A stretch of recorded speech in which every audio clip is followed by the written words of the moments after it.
তারেক রহমানের নেতৃত্বে আগামী নির্বাচনে ধানের শীষের পতাকাকে উজ্জীবন রাখতে হবে বলে মন্তব্য করেছেন বিএনপির যুগ্ম মহাসচিব শহীদ উদ্দিন চৌধুরী আনি।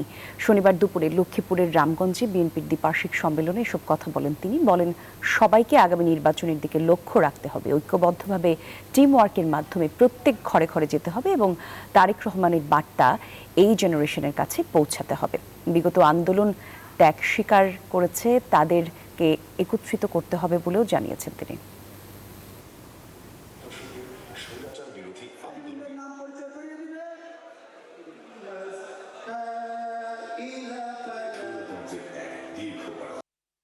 প্রত্যেক ঘরে যেতে হবে, জেনারেশনের কাছে পৌঁছতে হবে।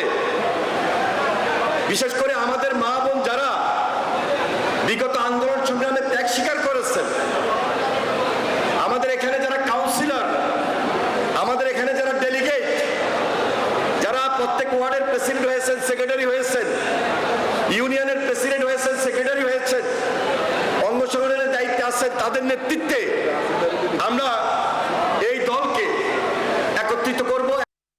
বান্ডেল থাকলে প্রতি সেনমানিতে টাকা বাঁচবে। বিকাশ সেনমানি বান্ডেল কিনে জিতুন প্রতি লেনদেনে।